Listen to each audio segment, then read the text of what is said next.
গত 5ই আগস্ট যাত্রাবাড়ি থানার অবস্থা আশা করি সমগ্র দেশবাসী দেখেছে। যাত্রাবাড়ি থানার মধ্যে থানা হতে সেই ভয়ঙ্কর ধ্বংসযজ্ঞ এবং শত শত মানুষের মৃত লাশ, এমনকি অনেকের লাশ খুঁজেও পাওয়া যায়নি। পুলিশরা অনবরত গুলি চালিয়েছে। নিরীহ মানুষরা পুলিশদের সাথে লড়াই করেছে, অনবরত গুলি চালানো হয়েছিল 4:30 পর্যন্ত। তারা সকাল থেকে ধরে বিকাল 4:30 পর্যন্ত অনবরত গুলি চালিয়ে অনেক মানুষকে হত্যা করেছে, মানুষের প্রতিবাদ করেছে এবং অবশেষে জয় এসেছে। হাজারো মানুষের এমন নাম না জানা, আমরা তো শুধু আবু সাইদ আর মুখদের কথা বলি যাদের আমরা নাম জানি, কিন্তু যাত্রাবাড়ির অবস্থা জানেন মানুষ ভয়ঙ্কর। কিন্তু কত মানুষ যে যান চলে গেছে, কত মানুষের প্রাণনাশ ঘটেছে, একমাত্র আমার মতো সেখানে যারা ছিল একমাত্র তারাই বলতে পারবে।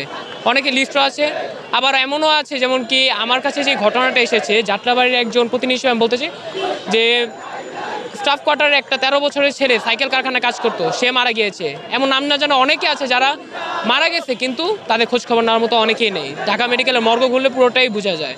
তো এই ভয়ঙ্কর ধ্বংসযজ্ঞের কথা আমরা সকলেই জানি। আর আজ 1 মাস পূর্ণ হলো, 1 মাসের বিজয় পূর্তি চলছে। আমরা সকলে পিছনে দেখতে পাচ্ছি যে রাজু ভাস্কর্য সকাল থেকে অবস্থান নিয়েছে বিগত 1 মাসের গ্লানিগুলো দূর করার জন্য, নিজেদের অধিকার আদায়ের জন্য, নিজেদের অধিকারগুলো নিয়ে কথা বলার জন্য। সুতরাং এই যাত্রাবাড়ি নিয়ে নতুন কথা বলার মতো নেই। সেই 1 মাস পূর্বের ধ্বংসযজ্ঞের কথা অবশ্যই সমগ্র দেশবাসী থেকে ধরে এ পর্যন্ত আমি সহ প্রতিনিধি থেকে ধরে সর্বস্তরের সাধারণ জনগণ সকলেই হত্যার বিচার চায়।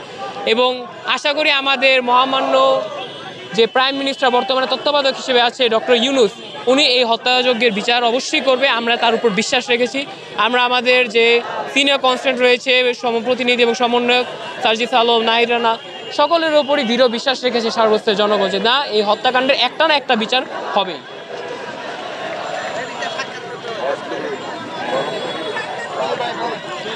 আসলে সমন্বয়কারীরা যখন একটা কোটা আন্দোলন সৃষ্টি হয় তখন আস্তে আস্তে সরকার পতনের দিকে যায়, কারণ সেই অবৈধ স্বৈরাচারী সরকার যখন এটা মেনে নিচ্ছিল না, তখন আন্দোলনকারী সমন্বয়কারীরা তারা নিজের জীবন বাজি রেখে এই আন্দোলনে ঝাঁপিয়ে পড়ে।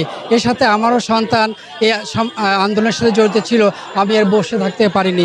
যখন দেখলাম নিরীহ ছাত্রদের বুকে তাজা গুলি মারতেছে স্বৈরাচারী অবৈধ সরকারি পুলিশরা, তখন নিজেকে কন্ট্রোল না করে আমি এই আন্দোলনের সঙ্গে ধাপিত হই।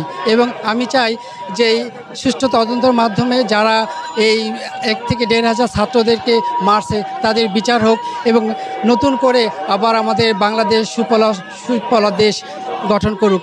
এবং যারা শহীদ হয়েছে তাদেরকে শহীদের মর্যাদা দিক এবং যারা পঙ্গুত্ব বরণ করছে তাদের চিকিৎসা এবং থাকার বাসস্থানের ব্যবস্থা করে দেবে এবং চাকরির ব্যবস্থা করে দেব।